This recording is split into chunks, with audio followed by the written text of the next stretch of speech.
حضرت امام علی مقام رضی اللہ تعالیٰ عنہ کے انہی جذبوں کو دیکھ کر 1947 کے مسلمان بھی میدان عمل میں ہیں۔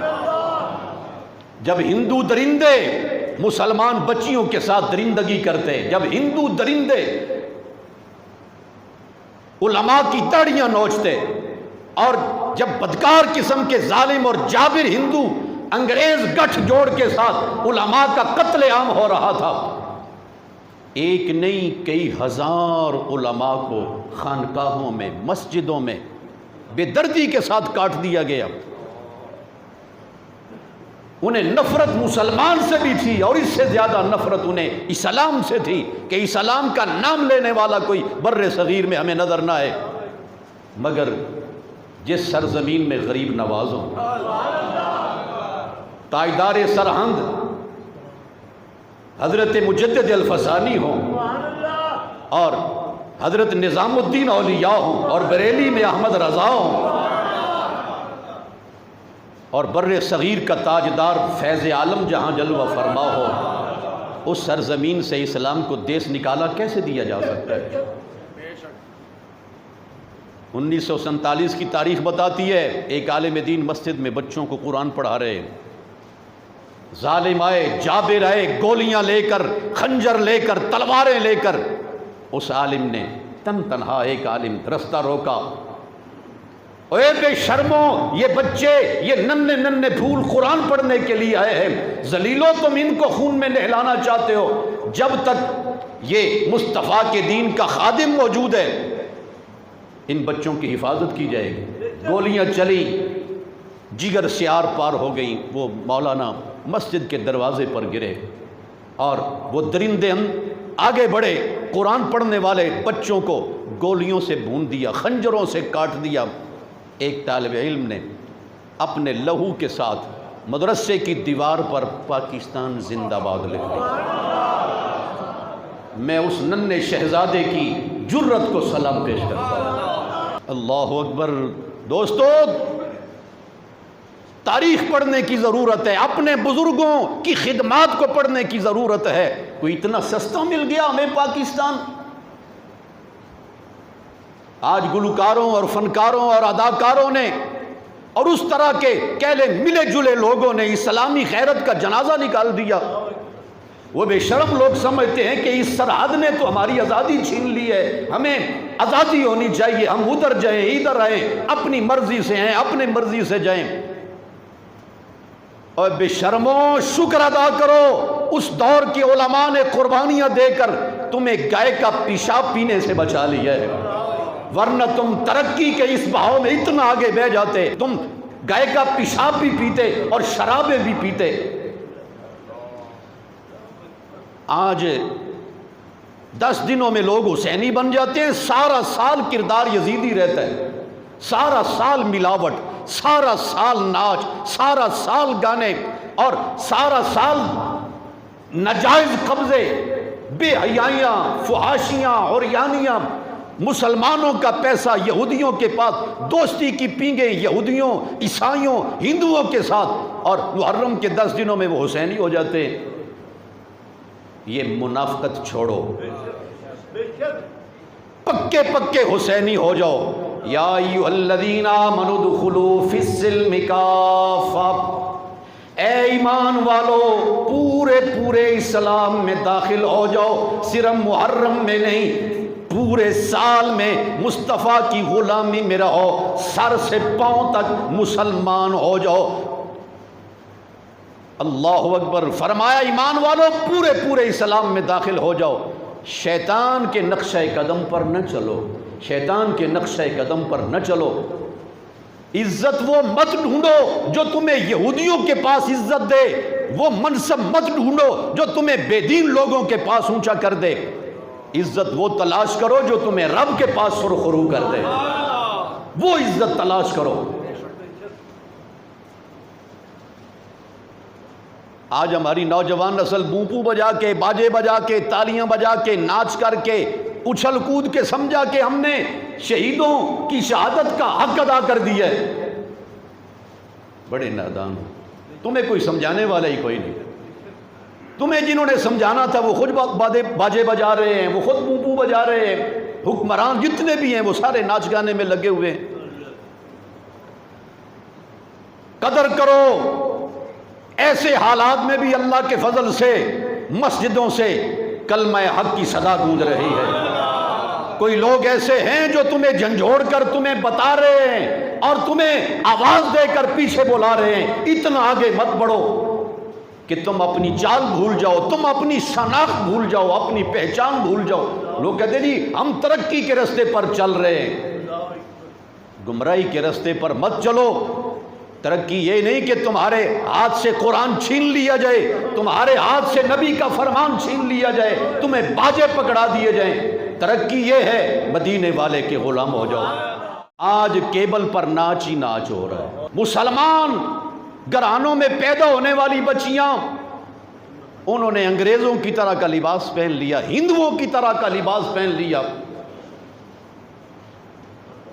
ویسے ہندوؤں کو بڑی گالیاں دیں گے، 14 اگست پر بڑے کمینے ہیں، انہوں نے ہمارے بزرگوں کو مارا۔ اور تہذیب ساری ہندوانہ، شادی کا موقع ہو، بیاہ کا موقع ہو، ولیمے کا موقع ہو، اللہ معاف فرمائے، اور فلمیں یہودیوں کی، فلمیں ہندوؤں کی، سکھوں کے ڈرامے بنائے ہوئے۔ خدا تجھے ہدایت عطا فرمائے۔ اگر یہی کچھ کرنا تھا تو پھر پاکستان کی بظاہر ضرورت ہی کوئی نہیں تھی۔ وہ جو 20 لاکھ جانیں دیں اس کا مطلب یہ تھا مسلمان عورت سر ڈھانپ کے نکلے، خاتون جنت کے کردار میں ڈھل کر نکلے، اس کا وجود ننگا نہ ہو۔ اور آج نظام تعلیم بھی سارا فرنگیانہ، لڑکے جوان لڑکے لڑکیاں اکٹھے بیٹھ کر پڑھیں۔ اس طرح کے جملے بعد مرتبہ کچھ لوگوں کے مزاج پر بڑے بھاری گزرتے ہیں کہ یہ مولانا لوگ ایسی باتیں کیوں کرتے۔ نبی پاک علیہ السلام نے اپنی صحابیات کو اور صحابہ کو اکٹھے ایک ماحول میں بٹھا کر نہیں پڑھایا۔ اللہ غنی۔ اور آج لڑکیوں کو ہاکیاں پکڑا دی گئیں۔ بخدا کہہ رہا ہوں یہ مصطفیٰ کی شریعت کے ساتھ تصادم ہے۔ لوگ ہزار کہہ رہی ہم نے بڑی ترقی کر لی۔ بے وقوفو، ترقی کی ہے فیض عالم نے، ترقی کی ہے گنج شکر نے۔ تم نے کیا ترقی کی ہے؟ تم اپنی عزت کی نیلامی کر رہے ہو، نمائش کر رہے ہو، شرم سے مر جانا چاہیے تمہیں۔ تو یہ پاکستان بڑا قیمتی ہے، اس کے لیے 1 کروڑ سے زیادہ مسلمانوں نے ہجرت کی۔ 1 کروڑ مسلمان مجبور ہو گئے ہجرت پر کہ یہاں ہمیں نماز پڑھنے نہیں دی جا رہی، یہاں ہمیں اذان پڑھنے پر اور میں تو ان مسلمانوں کی عظمت کو سلام پیش کرتا ہوں جنہیں یقین تھا ہم پاکستان میں پہنچ نہیں پائیں گے، حالات ہمارے لیے سازگار نہیں ہیں، اس کے باوجود بھی وہ پاکستان کے لیے آواز اٹھا رہے تھے۔ بریلی کے مسلمانوں کو سلام ہے، اجمیر کے مسلمانوں کو سلام ہے، سرہند کے مسلمانوں کو سلام ہے۔ انہیں یقین تھا کہ ہمارے لیے وہاں جانا آسان نہیں، لیکن اعلیٰ حضرت رحمت اللہ تعالی علیہ کا عرس ہوا بریلی میں، تو وہاں پر جو ہوٹل لگائے گئے مہمانوں کے لیے اس کے اوپر لکھا تھا پاکستانی ہوٹل۔ یہ 1946 کی بات ہے۔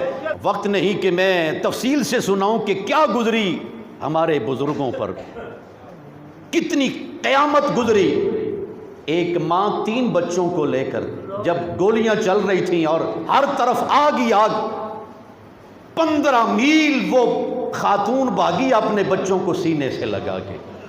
ماں ماں ہوتی ہے، وہ اولاد کو چھوڑ نہیں سکتی۔ ایک جوان لڑکی، اس کی چھاتیاں کٹی ہوئی ہیں اور وہ چند سانسوں کی مہمان ہے، ایک لوٹا پیٹا قافلہ پاس سے گزرا، اس کے منہ میں پانی ڈالا، اس نے کہا سانسیں تھوڑی ہیں میرے پاس، بڑی یا طویل بات میں نہ کر سکوں، میرے چادر کے پلے میں کچھ کانٹے ہیں، کچھ چوڑیاں ہیں، میرے ماں باپ میرے ہاتھ پیلے کرنے چاہتے تھے لیکن میرے نصیب میں ایسا نہیں تھا، یہ تھوڑی سی امانت ہے، کسی بہن کے کام آ جائے۔ مرتے مرتے بھی سر ننگا نہیں ہونے دیا۔ دوستو 75 سال کے بعد ہم کہاں سے کہاں چلے گئے۔ وہ دور کتنا قیمتی دور تھا۔ جب ہمارے پاس اتنے کہلے کارخانے کوئی نہیں تھے، ہمارے پاس اتنی صنعت کوئی نہیں تھی، فیکٹریاں کوئی نہیں تھی، اتنی گاڑیاں کوئی نہیں تھیں، اتنی یونیورسٹیاں کوئی نہیں تھیں، لیکن پردہ تھا مسلمان کے پاس، ایمان پہاڑوں سے زیادہ مضبوط تھا۔ آج جتنی ترقی ہو رہی ہے اس کے پیچھے سازشیں بھی بہت بڑی ہو رہی ہیں، سازشیں بھی بہت بڑی ہو رہی ہیں۔ مکان کچے تھے اور ایمان پکے تھے، آج مکان پکے اور ایمان بڑے کچے۔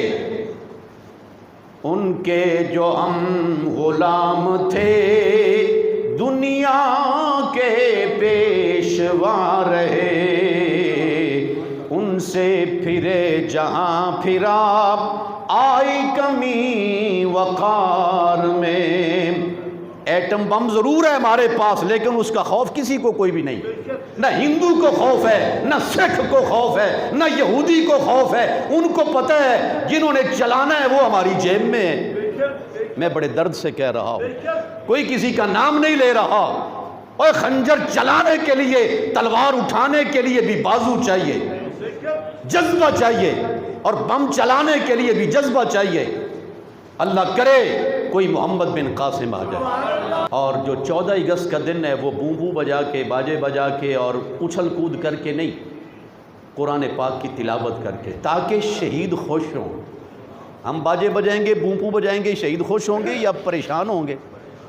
پریشان ہوں گے۔ ہم اپنے بزرگوں کو پریشان نہ کریں، وہ قبر میں خوش ہوں، وہ جنت میں خوش ہوں۔ ہماری اولاد نے ہماری قربانیوں کے ساتھ خوب وفا کی ہے، اور انہوں نے وفا کے وعدے کو نبھایا ہے۔ اللہ کرے یہاں نظام مصطفیٰ کی برکتیں ہمیں نصیب ہوں۔ پاکستان کا مطلب کیا؟ لا الہ الا اللہ۔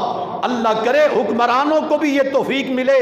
آج یہ نعرہ صرف مسجدوں تک محدود ہو کے رہ گیا، آج اسمبلی میں یہ نعرہ کوئی نہیں لگتا۔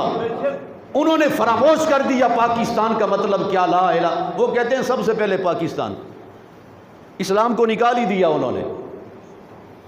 اللہ تعالیٰ ایسے لوگوں سے ہمیں بچا لے جو دین کے ساتھ مخلص نہیں، اللہ ایسے لوگوں سے ہمیں محفوظ فرمائے۔ وآخر دعوانا